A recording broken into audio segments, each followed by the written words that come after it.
Okay, today I wanted to go through this scene from episode 2 of the first season of It Welcome to Derry. And I'm going to focus on this scene with my little homegirl right here, Ronnie, who I love this character. She has a lot of meaning. And she goes through, like all the characters, she goes through a particularly weaponized type of trauma. And I want to talk about this trauma that she goes to. And this is kind of early into the episode, so we're probably, like 7 minutes in. So there's maybe one or two other scenes. So I'm going to get this started for you, and we're going to take a look at how this unfolds. Because this is particularly insidious. Now, this scene starts off with Ronnie's in bed, right? She's in bed, just kind of having, she's kidding, she's an 11-year-old girl. So we can see this, and it starts this thing off with some images of her mother. And we know a little bit about what happened to her mother, that her mother did die giving birth to her. That's one of the big things that we do recognize about Ronnie. That means she's lived her entire life carrying this silent accusation that you killed the person who was the first person who would have loved you. So even without anyone ever saying anything about that, she carries that inside of her. So we get to see this get manifested in this dream. Every child who has this feeling of being without their presence, they don't need to say it out loud, but their mother becomes this ghost, like a story about you. A shadow that you can't, mold, but you're forced to wear. And this hallucination that she has pulls right from this. It's particularly insidious. So what we want to show right here, she's in bed. Obviously, show this image of the mother. That's important so we can establish as the audience, who she actually is, what she kind of looks like. So it gives us reference. And then we get into the bed with Ronnie, right? And she's asleep. She pulls the covers over her head like a normal kid reflection. And then this goes into this whole psychological regression, because now where she is, and you'll see this here, she's all of a sudden in the womb again, right? And this is where she don't want to be. You can see in this transformation, she goes from being just under the sheets, and you can see the veining, and all of a sudden she's in the womb. So this womb imagery is forcing her to go back to her creation moment. And this is the moment where her story began, with this loss. So she's back to her original broken story that she associates her existence with. So she associates herself with harm.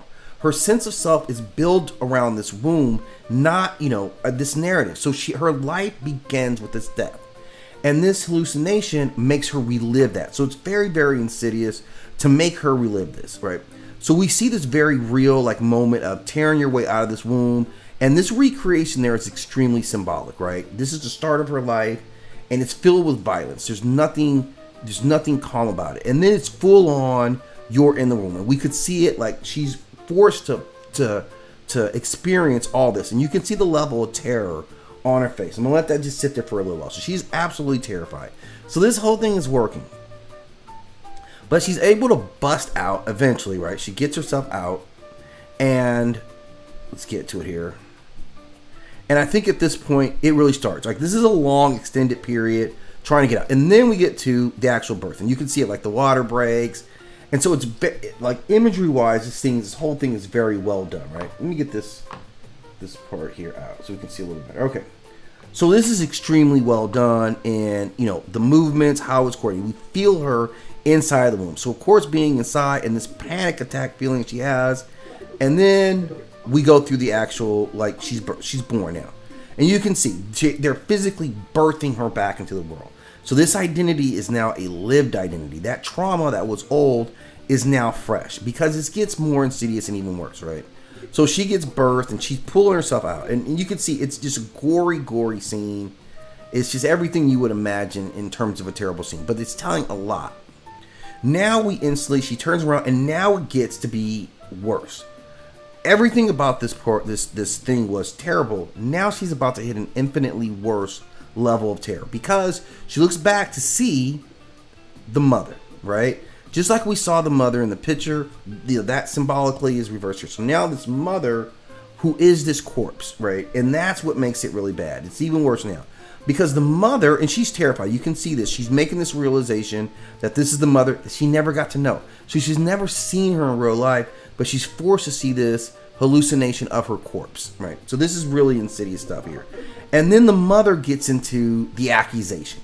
This is where it gets particularly insidious, because what she's doing is Obviously, this is not her mother, but it's a figure of her mother blaming her. So this is her own fear being spoken to her by this corpse, right? Children who lose a parent in childbirth often have a sense, I called it. My life came at her expense. My existence ruined everything. So they really, she verbalizes everything we know Ronnie would not want to hear. You tore me apart, Ronnie. So there's no loving forgiveness. I love you. I wish you could be. None of that. You tore me apart. And that's what we get. So she identifies this is her mother, her mommy saying this to her. So again, this is some high drama that we're getting here, right? You came out of me and you opened me right open. So she's not letting her off of it, Why did you do it? So again, this is very particular. All I wanted was to hold my baby, right? And she's reaching for you. So this is a terrible, terrible thing. And then, of course, she actually dies again. So you get to watch her die. If it wasn't enough that she dies and then she comes back, but it still gets worse. There's still more that young Ronnie has to deal with in this ridiculous scene here. Because now, not only is you see your mother, she blamed you, she's dead. You killed me. You killed me. So she's reinforcing all of that. Like you're going to kill your father. So she's really getting into it. This is just beyond it. They're coming for you. So everything that this young girl could fear, this is what this entity is pulling out of her. We know this is not her mother, right? But it gets worse. Because now, even as she tries to flee, this is the true terror. The umbilical cord. And this becomes a noose. It is tying her to this death that she cannot escape. This is what is horrible. She is now bound to this trauma. She can't separate who she is from how she was born. And that trauma, and this is kind of a consistent theme in the story of these children not being able to break themselves free of the trauma, the pickle factory trauma with Lily's father. So there is a lot, right? There's a lot going on here. Now, the interesting thing is now she's tethered and it's pulling her back, right? She's pulling her back. This is really how it's going to conceive her. That she wants to be back. And she believes that her very existence is a crime. So this is a long, pretty involved scene where eventually, and this is going to consume her. Her mother, this place of life is now all about revenge. And it's coming for her. She's able to rip herself free, right? Obviously. But you see the face of the demon right inside of there. And that's very important because that's that representation of what we call Pennywise now. This is how he's doing it. So she's carrying all this guilt and trauma deeply in her subconscious, and it, like it classically does, plays all on that. And she gets rescued. I mean, we know that this is, how it's going to play off, and there's several minutes of the creature actually coming for her. We see that, and her dad busts in. So this is how that scene would end, where her getting back to normal safety. But this scene gets even deeper when we actually think about what was going on. We've broken down the trauma, what it took it back to, and why. But what this reveals about it or Pennywise is even deeper. Her trauma comes from the moment that she was born, a moment that she cannot consciously access.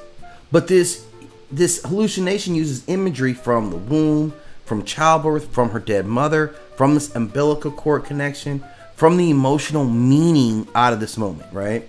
So what that's showing us is that it has access to her subconscious, to pre-language memory. It's reaching into the oldest layer of the human mind, the part that stores feelings but not images. So this isn't standard telepathy. This is more like a primordial, kind of like instinctual reading. It's reading the emotional DNA of this human being. It doesn't just access memory at this point, right? It reconstructs and weaponizes those memories. So the scene isn't a flashback in any sense. It is the bespoken psychological weapon built out of her deepest emotional blueprint. And this requires a lot of abilities from Pennywise or it all at once. This is emotional scanning. This is visual recognition or reconstruction. It's sensory illusion generation on a high level. And this is a personalized narrative of manipulation. He isn't just showing her a memory. He's showing a story about herself built out of her own fears. How he pulls that out, I can't explain. And that kind of feels like this is a God tier psychic craftsmanship. And it demonstrates emotional domination in this field. This is the part that gets overlooked. The entire environment shifts to its will. The bed becomes womb, the corpse manifests, textures, fluids, gravity, all responding as if they were real. So it's not simply a hallucination in that sense. This is total contextual control with a psychic projection. That's what they're getting. Like, sensories are overwritten. The hallucination starts to feel real. It's the sound of her mother's voice, which of course she wouldn't know, but it's using all these continuity, the core, the fluid, the body. This is the same class that we see in chapter 1 when the room, the sound, the lighting, and physics all change. So it isn't doing illusions, it's altering reality. That's kind of what we're seeing. And this manipulative level is so intimate and so uniquely identified that it's not surfaces. This is not just about things that make you jump or scare you. This is about guilt, shame, existential shame. This is about your origin traumas, your self-blame, your abandonment feelings, senses of unworthiness. So this creature doesn't just sense fear, it understands the architecture of the human psyche enough to hit pressure points that most adults can never even articulate.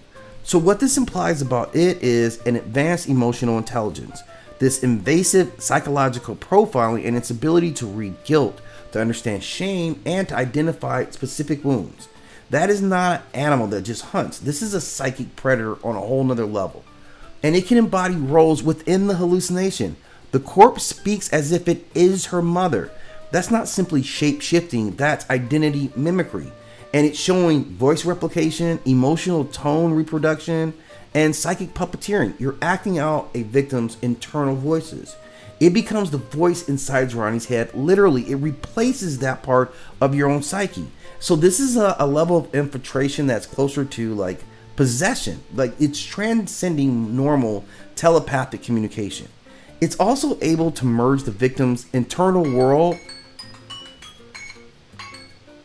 It's also able to merge the victim's internal world with this external influence. So the scene is a hybrid. It's part Ronnie, it's part Pennywise, it's part hybrid. It's kind of supernatural, but it's blending all these things together. And what it shows is that Pennywise can pull from the victim, also add his own imagery, and it can blend these two things simultaneously, like seamlessly.